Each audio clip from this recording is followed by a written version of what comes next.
the cloud. Awesome. The computer told me that the ring is in progress. Welcome, everyone. Thank you so much for joining us this evening. My name is Ben. We're really excited to have you. This is our third of our quarterly presentations, and we are joined by Phil S. Bates. So Phil is going to talk with us about his climbing Ecuador's highest volcanoes, as well as give us some of his tips, tricks, and general thoughts and advice when it comes to pursuing something similarly. So we're really happy that he's out. I'm going to ask that everyone please mute their microphones. Um, we will hold questions until the very end. And if anyone has a question, but they don't want to go off mic or they're not comfortable saying it, you're more than welcome to type it into the chat and I will read them off at the end. So thanks very much. We're super excited to have Phil here. He's not only a highly accomplished mountaineer, but also a really good friend of mine, and pretty stoked to have you, Phil. I'll go ahead and toss it over to you and we can begin. Okay. Well, thanks, Dylan. Thanks for the intro and thanks for setting up this third in our quarterly presentations. And I'm really happy to have a chance to share my adventure climbing Ecuador's three highest mountains. I think they're challenging and varied climbs, and they offer a very a convenient and rewarding way to test your capabilities on some taller peaks. Um, so well, that's interesting. Hmm. My slides will not progress. That's interesting. Hmm. Not muted. And I can't find the mute button. Any idea why these aren't moving forward? Oh, there we go. Usually right there. Okay, interesting. I'm not quite sure what happened there, but sorry.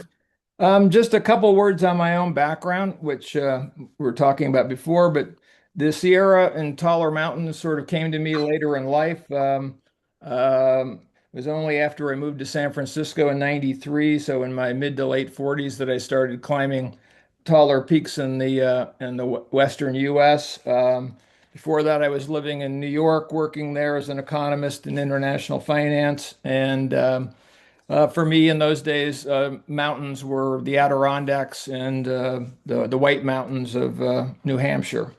Um, uh, After I started climbing around 2000 in the Sierra, I think it was maybe 2008 that I ran into somebody from the SPS while I was going up Split Mountain, and that was the first time I'd heard about the organization. And I still didn't get around to joining it till 2017, and was elected to the board in 23. In the 25 years I've had in the Sierra, I've managed to get up 400 of the High Sierra summits. So tried to make up for lost time. In terms of this trip, I was getting up in age and realized the window of opportunity for climbing higher mountains was rapidly closing on me. And so I thought about Ecuador for a while, and thinking about doing a taller peak. I really didn't want something that was going to be a super long expedition for one mountain where everything was tied to a summit day window or something after a long time uh, going up. So the idea of something where I could go up multiple higher peaks and where the logistics were much easier to deal with, I thought was a good approach, which would increase my chance to getting up one or more taller mountains than I had managed to climb in the past. In terms of what I did prior to that to get ready for climbing these higher peaks in Ecuador, I did what a lot of people certainly that do in the Sierra, and that is after starting out just doing sort of summer type climbs, I started doing a lot of spring and winter snow climbs in the Sierra and also of all the major Cascade volcanoes. And then I took the next step going down to Mexico and climbing their highest volcanoes. And my wife and I did a number of treks in Nepal and Bhutan, also in Peru. And on those, I managed to scramble up some higher peaks too. So, um, I thought I had a background that would allow me to tackle something bigger. Um, the uh, the planning issues for this particular outing. Well, in climbing in Peru, we have a map there of the a topographic map of Ecuador. You can see the five peaks that I was going down to climb, and also the capital city of Quito, which is kind of centrally located to each of these mountains. But the climbing season is there are two of them. There's a winter one from December to February, and there is a summer one from June to August. I had had two friends who had gone down to Ecuador and attempted a number of the taller volcanoes in the summer season, and they had had very mixed results at best, in part because of difficult snow conditions and also high winds. So I chose the winter season, thinking I couldn't do worse, hopefully. Um, the next issue is gear, and those of you who have gone abroad to climb mountains know that you kind of have a choice. Keep your luggage light and rent stuff when you get there, or bring all your own gear with you and have stuff that you know how to use and know that works. And my approach was the latter. I wanted to have my own gear and test it. And the biggest thing and all that is really the double wall boots that you need for the higher climbs. You're big and cumbersome and take up a lot of space in your pack, but having a chance to use them and do climbs before, know you're comfortable, know they're compatible with your crampons, etc. To me, that's well worth carrying the extra bulk, and that would be my advice if you're going abroad to climb. Um, the logistics, as I mentioned, was an important point. Um, the key thing in Ecuador is you have roads that take you right up to most of these peaks, and on many of them, you have high mountain climbing huts that put you within an easy day's uh, climb of the mountain. And so that I thought was a big advantage in terms of getting up these peaks. The next point is really local guides in Ecuador. If you're climbing a taller mountain, you are required to have a local guide. And I chose the Andean Face, which has been around for almost 50 years and has a great corral of accredited guides, all internationally certified, many of them also certified in Switzerland and France. And I have to say, in climbing in the tropics, or for that matter, you probably know if you climb, say, Cascade volcanoes in the spring, you have to climb at night.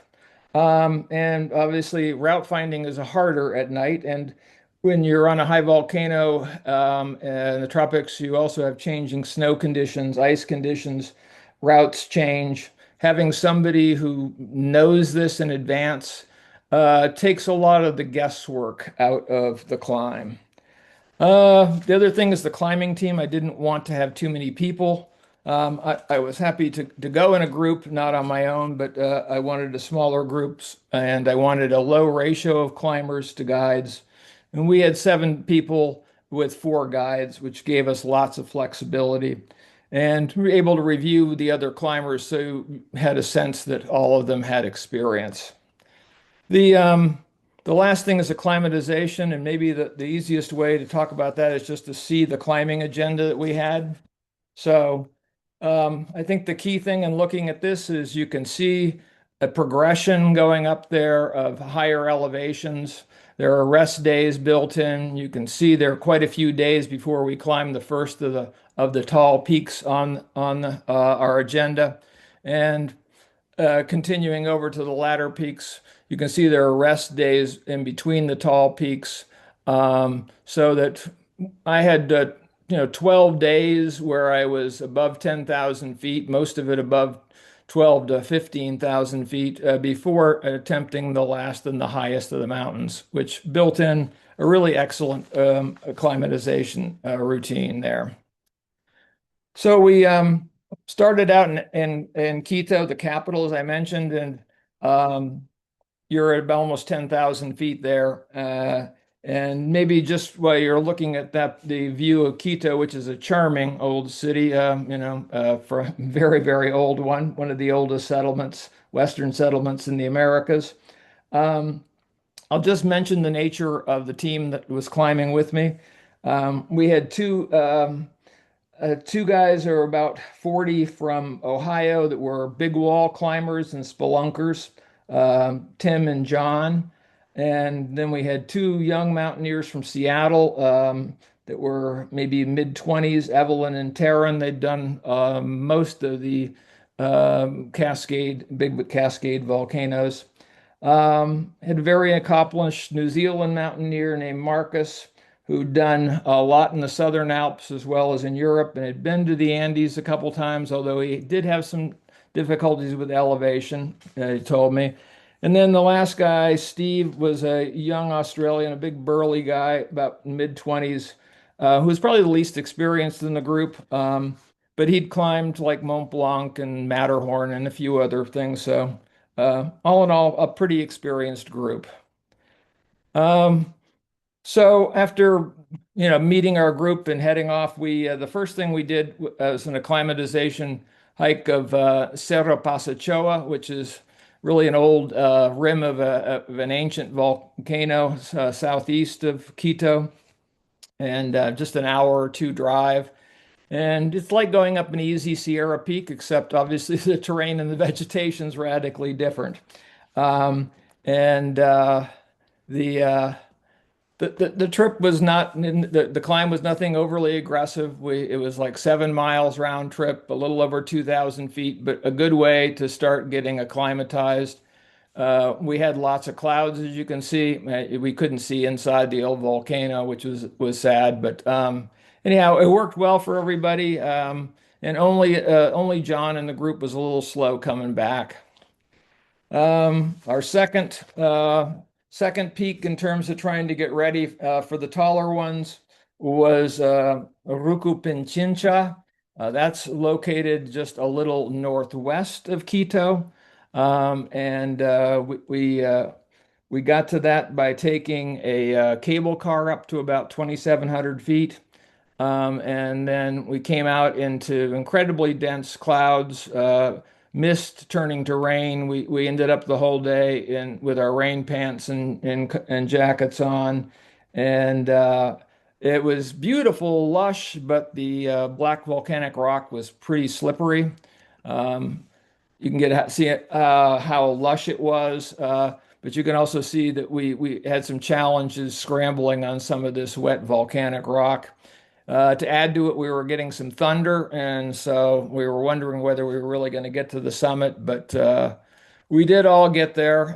So this one, pushing an extra 1,800 feet higher, a little bit longer, harder climbing, and a more aggregate elevation gain. So pushing everybody.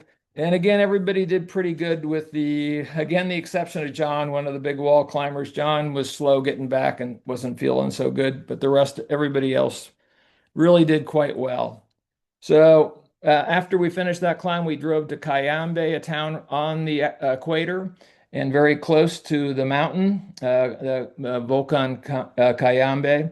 And we drove in the morning over some really muddy, deeply rutted roads, and maybe 2.5 miles short of the mountain hut. We got out and we hiked the rest of the way, gaining maybe 1,400 feet to get up to the hut. You can see it was dense clouds, couldn't see a darn thing, no idea what the mountain looked like. Here's the hut, which is a big, roomy, comfortable hut. Has large bunk rooms, a nice kitchen and dining room. Pretty luxurious place when it's situated right next to a monster mountain. And after we had some lunch, we did another acclimatization climb, which is all part of the routine that attracted me to this. So we're headed up in dense clouds. You can actually see one of the glaciers in the image on the left. And then it started to clear when we got up close to the glacier. This was it was only a hike of maybe a mile and a half to 2 miles. I'd say a mile and a half, and we gained another 1,100 feet or something. And then it started to clear. That bright green spot you're seeing is Lago Verde. And as it continued to clear, we got an incredible view of the Glacier Hermosa, which is well named. It is indeed very beautiful, and this is what comes down the southwest side of Cayambe. And with a little bit more time, we got full view of the volcano itself, which is almost 19,000 feet high. And uh, we after completing that climb and seeing this, we went back to the hut for the night, then came back up here in the morning, going up to onto these snowfields that you can see in the sort of center left of this image. And there was where everybody got sort of refreshers in rope travel and front pointing, self-arrest, self-rescue, things like that. And everybody went on that. Well, actually, John and Evelyn didn't make it. They were feeling a little under the weather with the elevation. So let me just show you a slightly different view. This gives you our climbing route. And you're you're basically kind of heading east up towards this Punta Jarin, and then hanging a right and going up steeper terrain through crevasses and big ice cliffs up towards the summit in sort of a southerly, southeasterly direction there.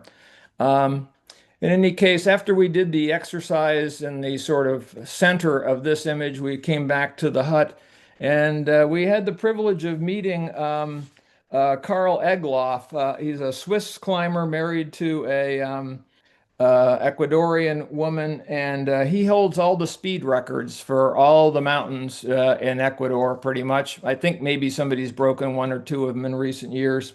But he had just guided two Swiss climbers up during the day, which is a much harder climb than what we were going to do.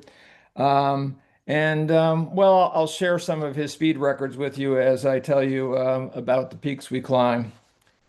So, um, so we got into a routine here. You go to bed at 7:30, get up at 11:30, get on, start climbing at 12:30. That's what we did on each of these peaks. And you have to climb at night because, like climbing, say, in the spring on a Cascade volcano, the climbing conditions are firm. You can make good time overnight, but once the sun starts to hit things, the snow conditions deteriorate quickly. Um, so here we got up and headed out, in our double wall boots, and that's not the most fun climbing on rock and stuff and those things. And it took about an hour to get to the glacier, and that's where we put on our crampons and roped up.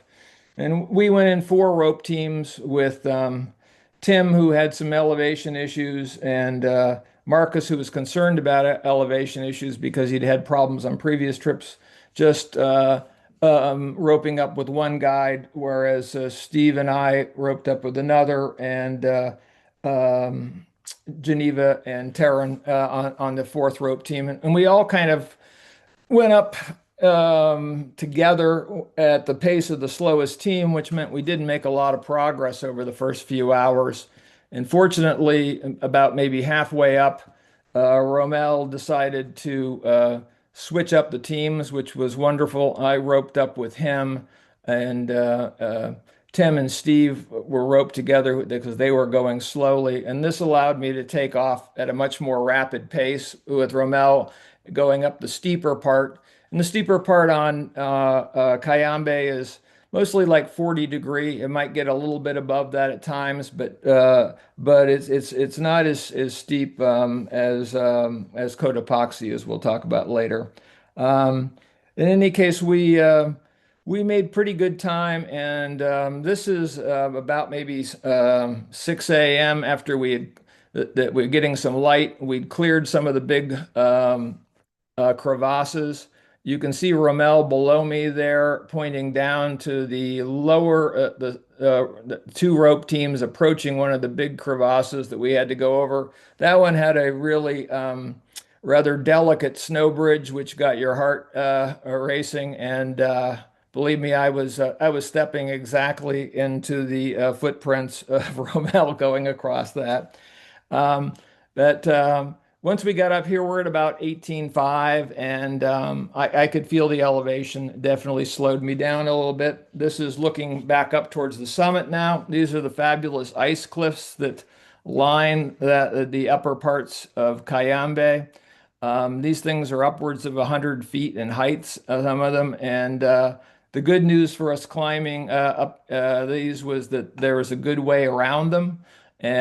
We just went off to the right in this image and then up back to the left above them. But they were gorgeous. I loved the opportunity to stop and take some shots because it gave me a chance to catch my breath. And this is another view of it. The colors before the sun came up were really wild, and that was a memorable part of that climb. Um, about maybe about 6:45, 6:40, Rommel and I got to the summit, which is the highest point on the Earth's equator. And the image you're seeing here is actually Pablo leading uh, Geneva and Taryn arriving at the summit about 20 minutes after we got there. And in the background, you're seeing Reventador volcano erupting. It erupts pretty frequently. I think in recent times it's been erupting continuously, but that added some drama to it. We hung out on the summit for close to 45 minutes because Rommel wanted to wait until the slowest rope teams got up to the summit. And I didn't mind. It wasn't that cold really, and it had great views. This is the view south, looking at the Avenue of the Volcanoes. And we're looking, from the top of Cayambe, the third highest peak in the country. You can see Antisana on the left. That's the fourth highest. Then way off in the distance, sort of center, is Chimborazo, and to its right is the second highest Cotopaxi that the sun's on. So that was a lot of fun to take a look at. Um, then we started down with some sunlight, so you get a new perspective on the ice cliffs. That was a lot of fun. And fortunately, the upper part of the mountain, right after sunrise, the snow conditions stayed nice and firm. They weren't sloppy at all. If you look in the center of this, you can kind of see our tracks going across, gives you some perspective on size there. And this is another view just a little bit further on, looking at down at some of the crevasses that we have to navigate around. And I guess in terms of being oriented, in the center left, you will see Punta Jarin, which is sort of the point about halfway down or a little more, and where we hang a left to head towards the huts and stuff. So that gives you some perspective on scale there. Um, and then another look back up at the summit. This is as we're approaching Punta Jarin, looking back up towards the ice cliffs. And if you can see it on your screen, if you'll see in the sort of upper part of the snowfields on the left-hand side, you can see three black dots and maybe another set of three black dots. Those are the other rope teams up above. So that gives you a sense of the scale of the mountain. When we got lower, it did get pretty sloppy. The footing was bad. You're slipping, sliding a bit, sinking in, kind of tiring. But we still got back to the hut by 10 a.m. So it was about 2.5 hours down as opposed to going up. It was about 6 hours, 15 minutes. And I should mention in terms of summiting, so it took us 6:10, 6:15. Carl Egloff did that mountain from the hut in about 2 hours and 10 minutes. So we were just a smidge slower than Carl. Um, let's see. So yeah, we got back around 10. The other rope teams were back by 12, 12:15, and then we packed up and went into Cayambe for the night. And The next morning, we got up and headed down the Pan American Highway to Cotopaxi National Park and to a lodge just north of the park boundary, Tambopaxi Lodge, which is about at about 12,500 feet. But unfortunately, our trip down was well, there were some concerns because basically the night after going up Cayambe, Tim had a lot of problems overnight. He had some shortness of breath. His heart was racing sometimes. He was coughing a bit. And there was concern that maybe he was getting high altitude pulmonary edema. And his wife, who was as a nurse and he talked to on the phone, was convinced of it. Romel wasn't. He thought that we didn't need to evacuate him yet, but he wanted to play it cautious. So when we got to the Tombo Poxy Lodge, we Marcus and I, who had done better on the on Cayambe than the other hikers, he put us in a room with Tim and John, and we were asked to monitor them during the night as best we could, and if there seemed to be a problem, to wake up Romel, and he would make arrangements to take him back to Quito. So we didn't get a very good night's sleep. Tim did okay. He started taking Diamox the night before, and it seemed to ameliorate some of the symptoms. So anyhow, but that was a little bit of trauma there. The next day, we drove over to a parking lot on the north face of Cotopaxi. You can see the parking lot. If you look in the middle of this photograph, you'll see two white objects. Those are buses in the parking lot. And you basically hike up a mile and a half, 1,200 feet on glacial moraine to the hut. And the hut's at about 15.8, and we had pretty bad weather. It was really socked in, really damp, got snow, a light wet snow, and could not see any of the mountain.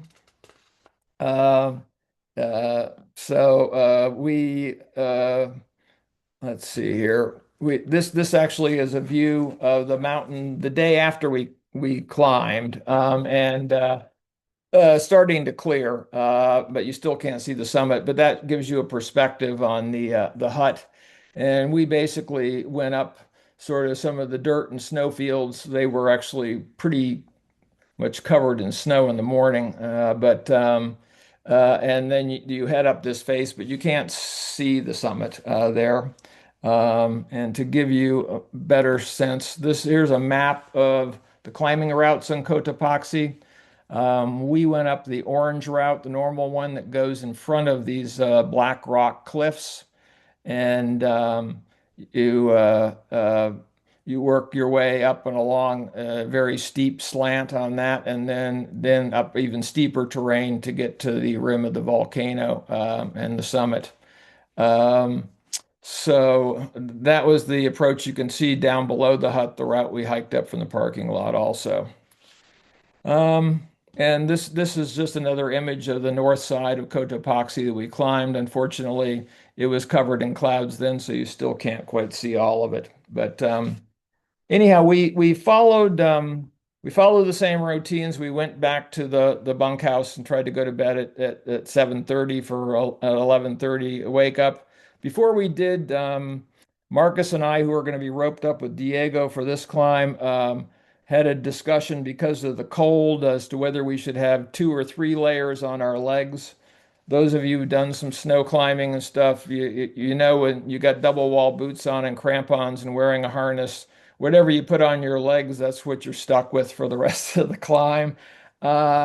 So we decided to go with 3, and I can say we had mixed results with that decision. But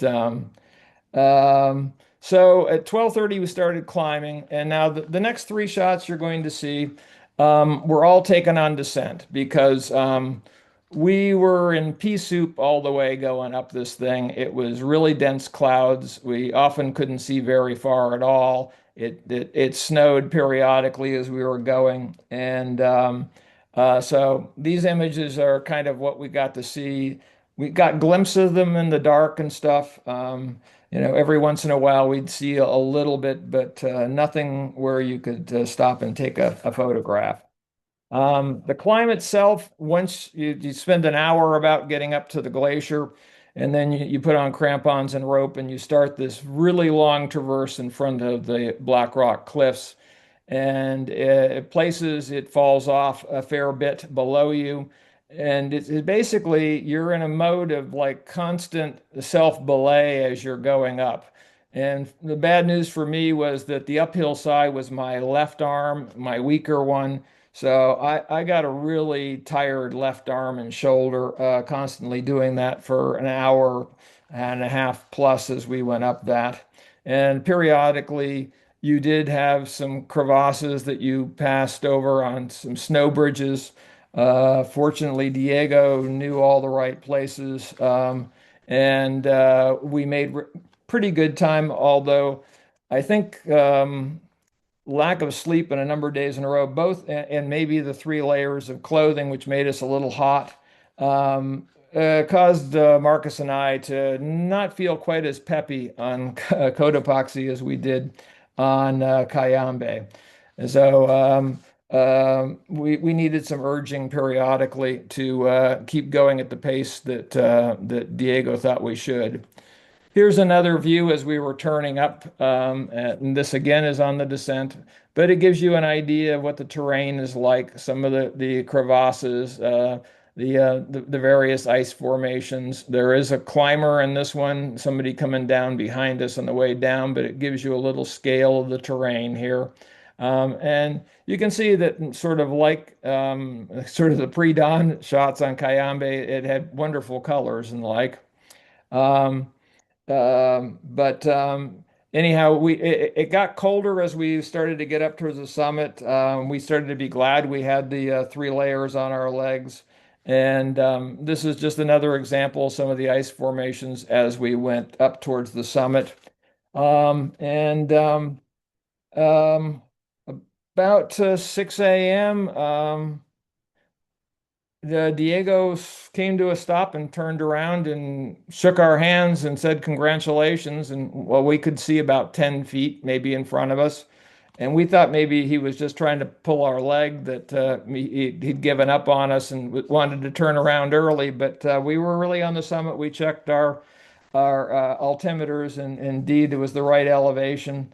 So Marcus sort of sat down in the snow for a while. I put on my parka because it felt pretty cold, and we were about to leave from there when maybe after 20 minutes, Taryn and Geneva showed up, and Taryn collapsed on the summit too. But Geneva was doing great, much better than she had on Cayambe. I don't know where all her energy came from. So that's a picture of me and Evelyn on the summit, and then I had to get a picture Felipe because Marcus and I would never have gotten up there without him.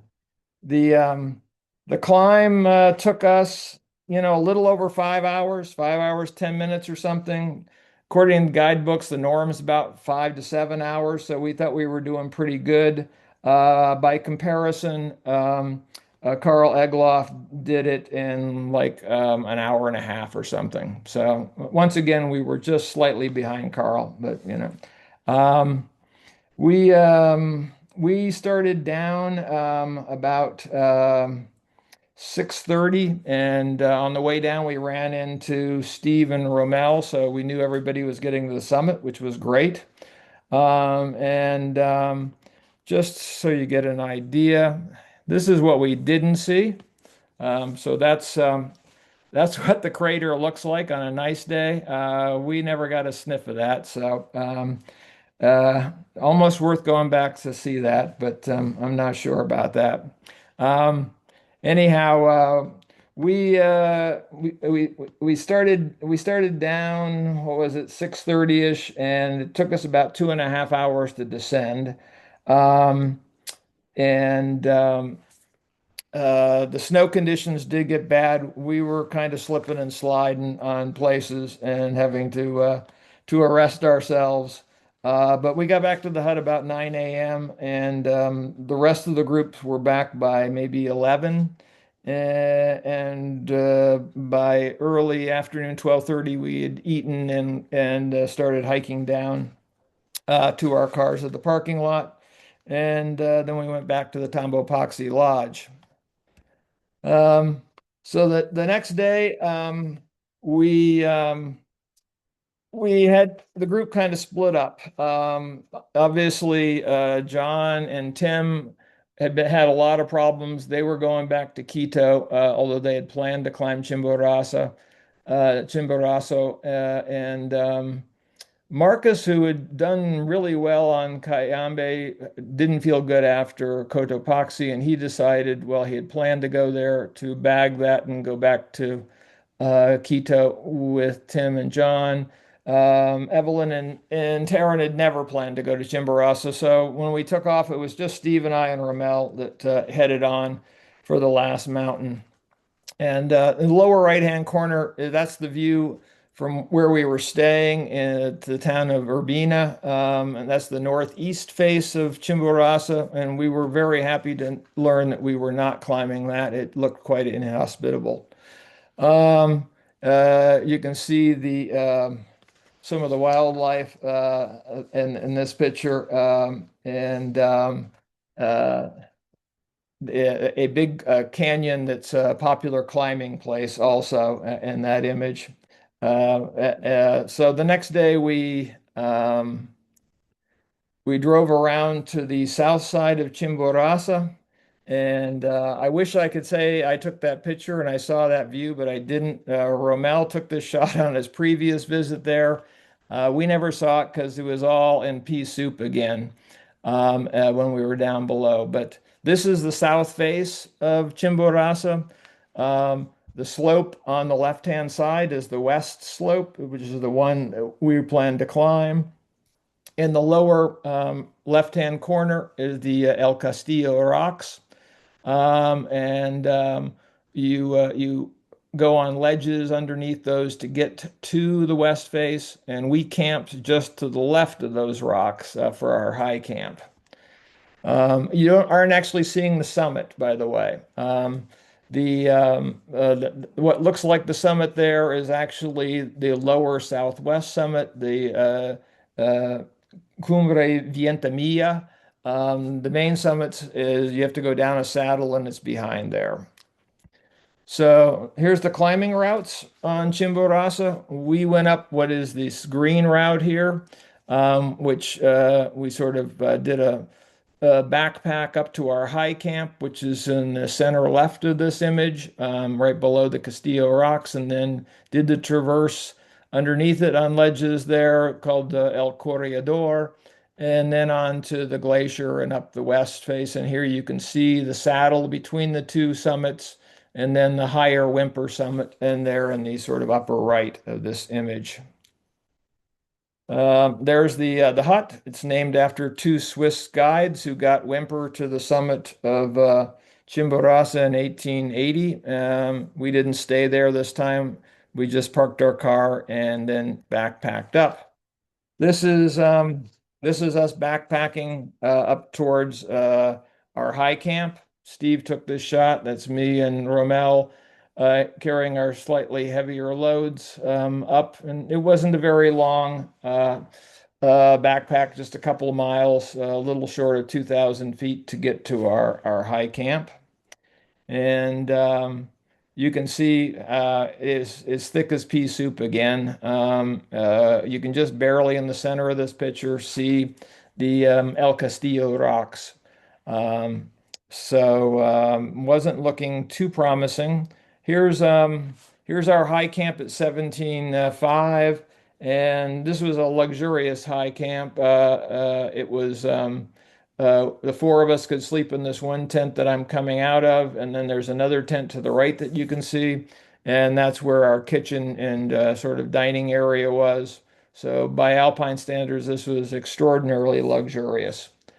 Um, After we had dinner, there was a slight clearing after sunset, and we got this beautiful view. Besides enjoying the beauty of the color and the longer views, it gave us some hope that maybe the next day the weather wasn't going to be too bad. Because Romel had told us at dinner that the forecast was for heavy clouds and precipitation and stuff. So we were bracing ourselves for a difficult day and maybe not achieving our objective. Um, so we did the same thing as in the previous peaks. We went to bed at 7:30, got up at 11:30, had something to eat. And in this case, I remembered coffee, so I didn't have a headache like I did on Cotopaxi because of the lack of coffee. And just as we were leaving our high camp, three rope teams from below showed up, and we were just in front of them coming up. It took us maybe an hour to get over to the glacier where we put on crampons and roped up, and then we started this, endless switchbacks going up this west face of Chimborazo. And here the angles are similar to Cayambe, more like 40%, not the 45 to 50 that you get on Cotopaxi. And also you don't have the really big crevasses on this. They're more modest, less of them. Some of them you could just step across. There are no ice cliffs to get around. So it's really just a long process, switchbacking endlessly up this 2,500-foot surface from, well, a little more than that, actually about 3,000, because you're going from 17,500 to almost 25 going up that thing. And this is taken while we're already quite a ways up that slope, and that's the rope teams that were below us. This is kind of zoomed down the slope a bit. And so at, let's see, I'd say around maybe a little after 5 or so, we were approaching, uh, we were still a little bit low. This is maybe 5:30. We were getting close to the Cumbre Ventimilla, the lower southwest summit, and we could see to the southeast. You could see Volcan Sangay erupting. Apparently, it erupts all the time, so we weren't particularly fortunate to be able to see this. I guess it happens all the time, but for us, it added a lot of drama as we were reaching the first of the summits. And you can see that the weather, you can see that in the previous shot. And this one, it was broken. We weren't getting the bad weather that was forecast. It actually looked pretty decent. And we had some long views. This is us getting to the top of uh, the the Cumbre Vientimilla, and you can see it's about 100 feet short of the main summit. It was kind of cold, as you can see by my body language there. We left our packs there after having a snack and a drink, and then we headed over towards the main summit. You can see that with the sun rising behind it. Actually, to the right, you can see uh, the Sangay volcano erupting. And the conditions were really easy here going across. You just drop down like 150, 200 feet and then go back up to the other summit. And I think we had got to the lower summit around maybe 6:15. And after the break and going across, we were a little before 7 o'clock. We were on the summit of uh, Chimborazo, the Cumbre Whimper, as they call it, and it's about 25, and it's the furthest point from the Earth's center, which might surprise some of you. Because of the bulge of the Earth at the equator, um, Chimborazo is about, I think, 1,500 or more feet further from the Earth's center than Mount Everest, for example. Um, so an interesting little factoid there. That's a picture of me and Romel on the summit in the lower right, and you can see our footprints. This is after we had come back to the lower Vientimilla summit, and the winds had picked up, so we had to get out of there early. It was getting too cold for us.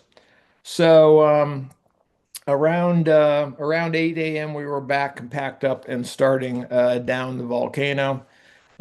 This doesn't do the view as you started down justice, I would say. It looks steeper than that as you're going down and looks kind of endless. This is part way down.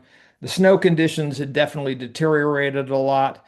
So there was a lot of slipping and sliding, a lot of self-arrest as you went. But this doesn't give a great perspective on angle, but this gives you a little bit more of a perspective on how steep the terrain is. And I think it took us maybe 2.5 hours to get back to high camp. So we were we were there 10:30ish, uh and then took a nap, had something to eat, and then packed up and backpacked down to the corral hut. I think we left at 12:30 and we're there around 2. So we actually managed to get up all of the summits. We drove to Banos after that, which is down at 6,000 feet. And the oxygen, the green, the warmth was an incredible contrast to what we've been going through the last 12, 13 days. So with that, let me just wrap it up with a few more comments here.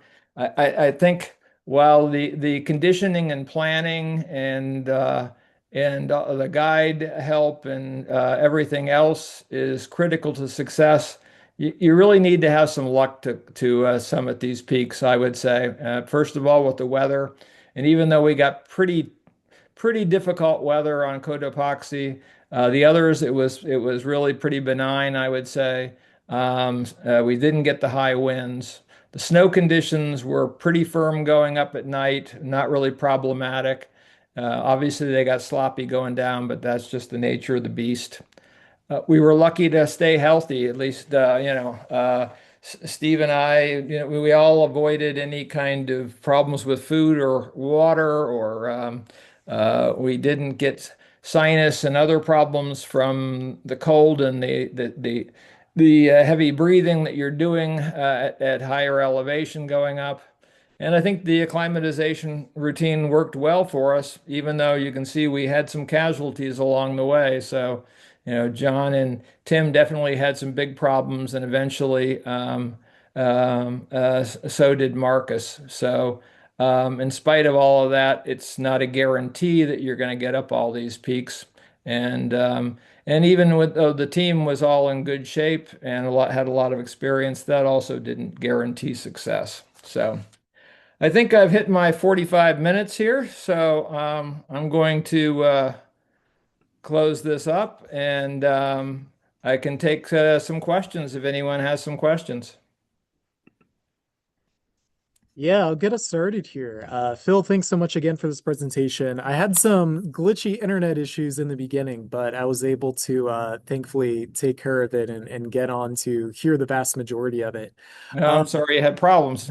oh, no worries, no worries. The one question that always comes to mind to me when people talk about how high elevation ascents is, how was your sleep and how did you manage sleep? Yeah, I think it is a problem. And to be honest, in a situation like this, I'm not sure how much was, elevation versus the conditions in bunkhouses in some of these places.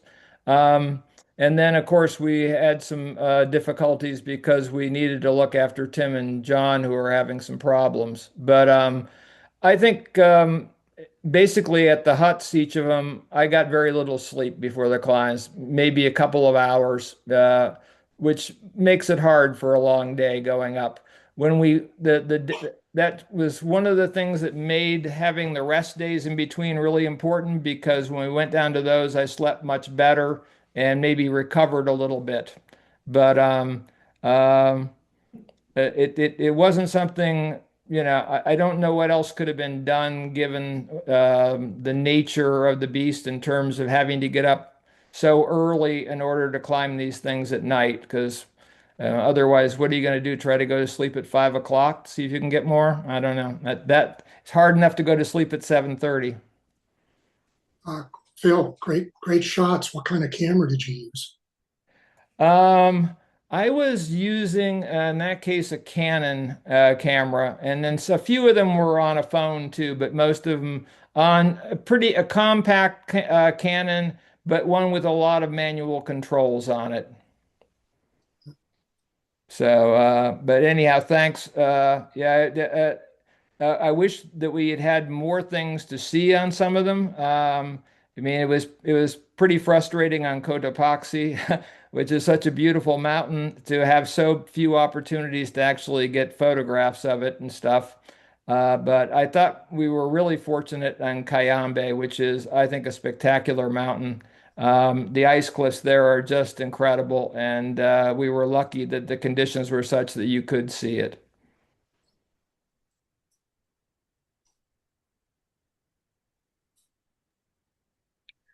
Hi, Phil. This is Darren. Hey, Darren. What year and what month were you climbing the peaks? Okay, so we I went down there in 2020, the beginning of the year, and it was January that I was climbing, and the my goal, Darren, had been to do this and then go on and climb a bigger peak to the south in the Andes, but this little thing called the COVID pandemic set in as I was heading home, and it derailed all my plans.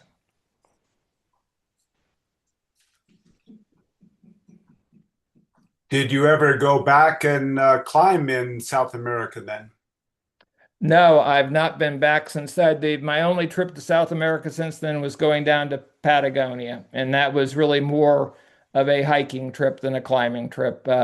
Going on both the Argentina and Chilean side. So no, I was sorry to, but by the time um, I felt safe traveling, I wasn't sure I wanted to go down and try Aconcagua, which had been my goal after that.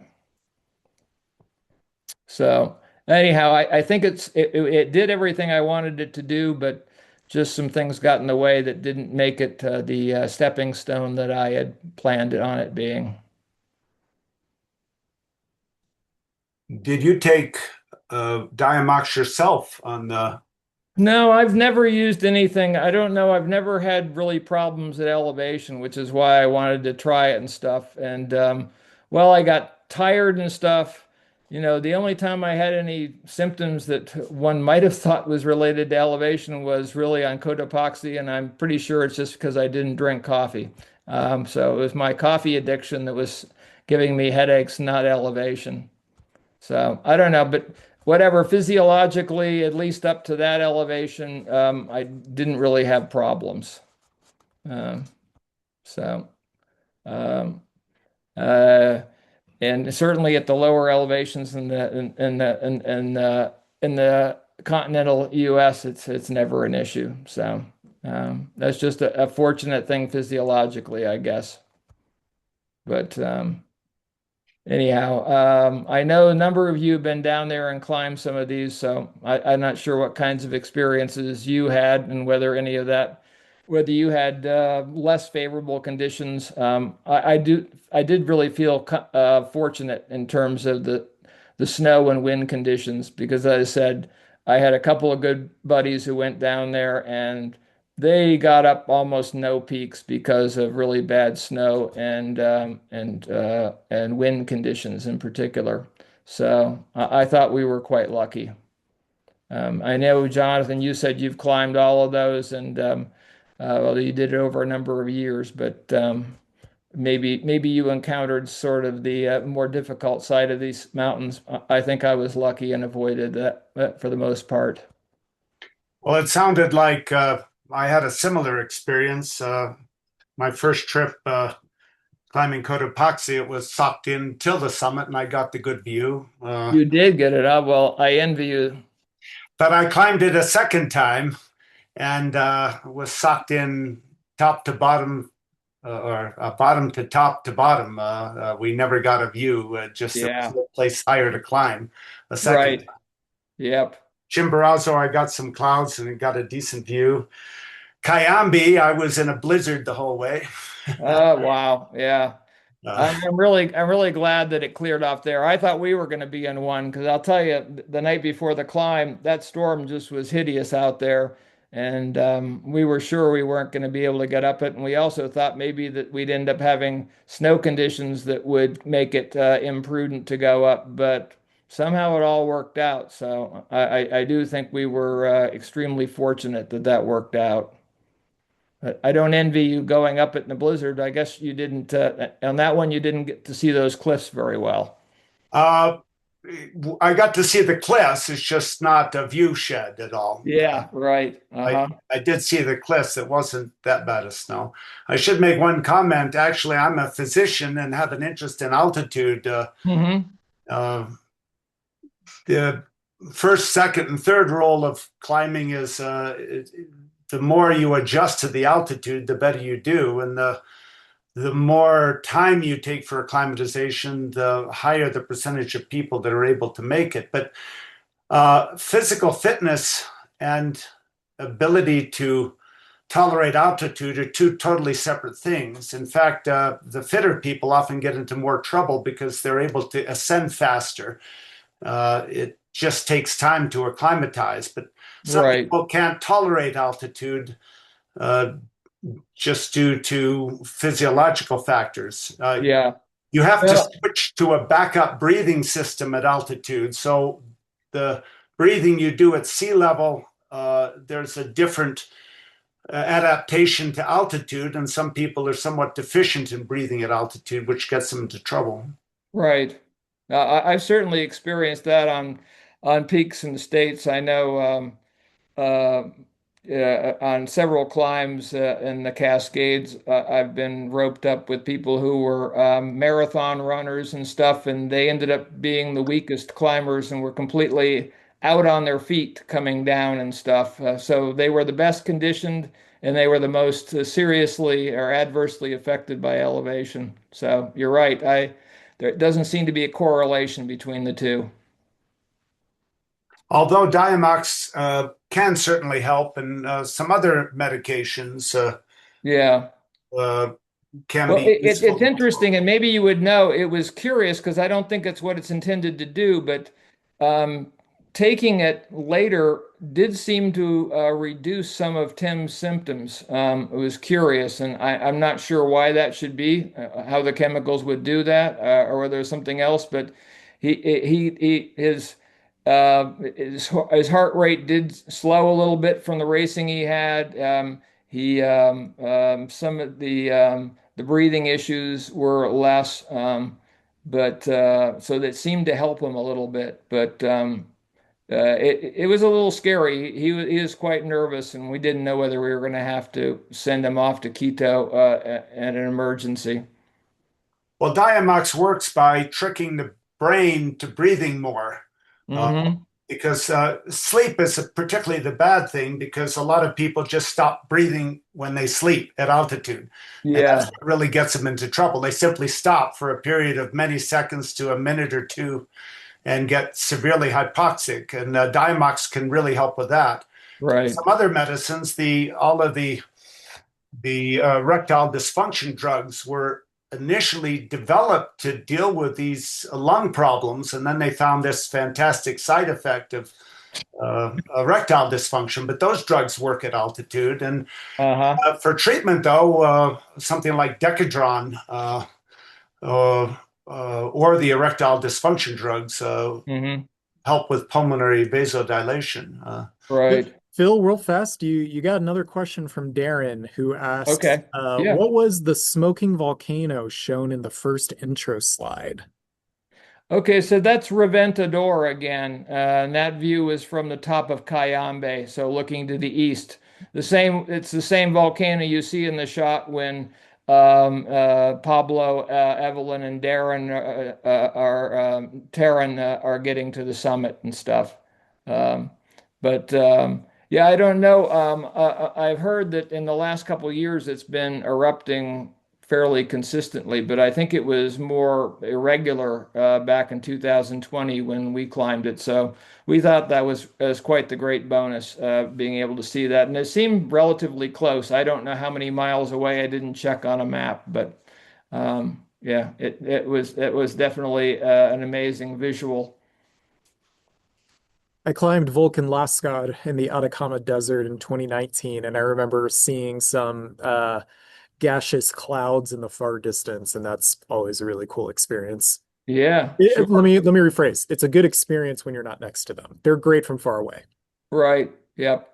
I mean, we were lucky when we and when I was in Mexico when we went up Ixta, Popo was erupting across the way from it. In fact, there was one of the pictures early on was from Ixta looking over at Popo, and that was fun. It was erupting in the early morning as we were heading towards the summit, and I thought that's one of the visuals from that trip that I remember best.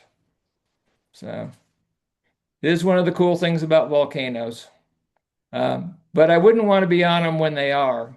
I know when we were down at in Mexico at Cortez Pass, we there was some idiot from New York who had a Mexican guide, and they were going to take him up Popo, even though it was erupting, and it was against the law. And apparently, recently, a couple of people have been killed by flying rocks coming out of that thing, but yet they still went right up the volcano. Hard to understand those kind of choices.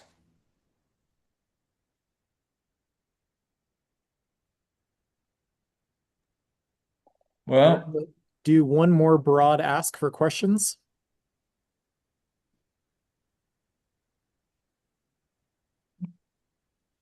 okay. Well, as always, everyone, thank you so much for coming. Phil, really appreciate you taking the time to put this together. Very, very, very excited to have you. Yeah, I learned a lot. I have not done any big mountaineering trips in other than in the Atacama in Chile, so Hmm. it feels a little bit more attainable, which is always nice. It's definitely a great way to see a lot of peaks. I mean, For sure, for sure. to go on the big expedition that's fun. I mean, I've done that, but this is a chance to see a lot of different summits in a short period of time, each one offering different challenges, and easy to get to. So it definitely a place, assuming the political situation is improving, Sure. definitely a place I'd highly recommend. And you don't even need foreign currency. The dollar is the currency there right now, so makes travel pretty easy in Ecuador. Well, great. Thank you again, Phil. And for everyone on the call, I'll give you a sneak peek. Our fourth presentation, which we're currently lining up the dates for, is going to be from Lindsay Jackson. She is a climber who is based in Mammoth Lakes in the Sierra Nevada, who completed the SPS list in more or less like 5 or 6 years, really impressively. And she's going to be talking about her progression from being an intro climber and hiker in the Sierra Nevada to building up her mental and physical stamina and capabilities to be doing some of those big boy class 4, class 5, etc. And now she's a big time climber in Mammoth. So excited to have her. Thanks as always for coming here and hope everyone has a great night. Okay, thanks, Dylan. Bye, Thanks a everyone. lot. Cheers. So